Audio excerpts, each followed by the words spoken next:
It all started on a Thursday, when Percy Fawcett walked out of Cuiabá toward the Mato Grosso with the same quiet certainty he had carried into a dozen previous expeditions. The year was 1925. The man who styled himself Colonel, who had mapped rivers for the Royal Geographical Society and lectured in London halls, was chasing a rumor that had names and maps and an arrogance of its own. He called the place Z. He wrote letters home to his wife Nina and to his eldest son Jack. Those letters survive in the RGS archives, and they read like field notes of a man certain the world would not remain the same after what he found. Contemporary accounts remember swollen rivers, fever, and the friction of machetes through dense green. What the archives do not explain is the passage he annotated on the back of a sketch of a clearing. The note is precise and odd.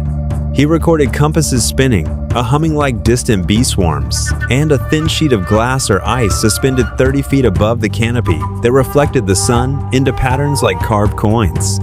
He drew latticework that was neither stone nor wood.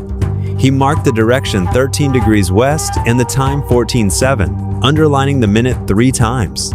His party dwindled. Native guides left messages in the dirt about sounds that made pots sing and about birds flying backwards for moments, as if undoing their path.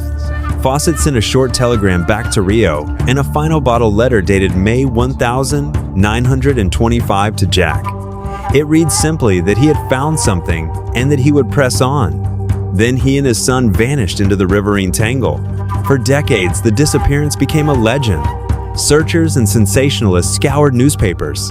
Anthropologists picked over fragments of testimony.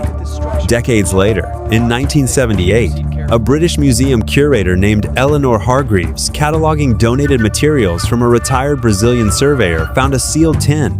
Inside were worn sketches matching Fawcett's drawing, an odd disc of metal unlike any cataloged artifact, and a phonograph cylinder with an inscription in Fawcett's hand. The inscription said, "Do not play unless you are ready to hear the clearing breathe."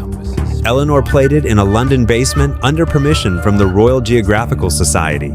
The needle trace grooves that, when translated into sonogram, matched no known bird or instrument. The waveform contained repeating spikes at electromagnetic intervals. When a technician placed a compass near the speaker, the needle shivered and made 3 slow clockwise rotations before settling. The recording was preserved. The object was photographed and then, quietly, entered a restricted file.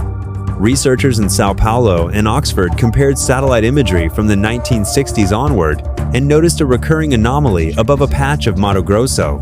For hours at a time, the canopy reflected sunlight in a way that the sensors read as a hollow at 13 degrees west. Local maps from 1925 showed a clearing. Oral history in nearby settlements hinted at a ridge of glass that the elders refused to walk past. A 1999 botanical survey found plants with cellular structures that fluoresce slightly under ultraviolet light. Scientists proposed theories: a rare optical phenomenon combining auroral charged particles with a trapped ion pocket in the river valley. A geological pocket of quartz and magnetite amplified the Earth's field. An unknown human-made structure built by an advanced pre-colonial culture, military interests followed.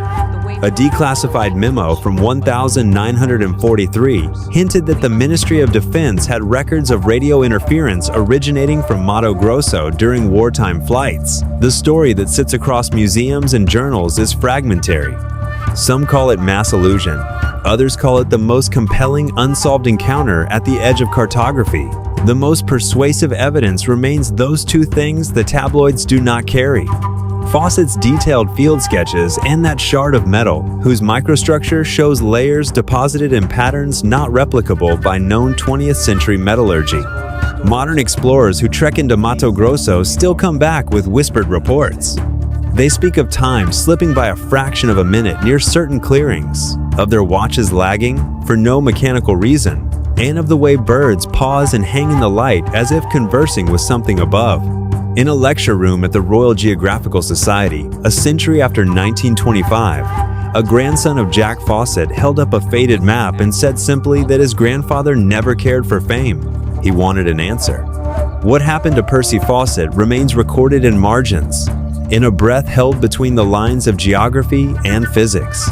Whether he walked into a pocket of trapped time, followed a signal to a structure that bent the compass, or was claimed by the jungle in ways science is only beginning to name, his last note endures. The clearing at 13 degrees west keeps humming. Subscribe to my channel.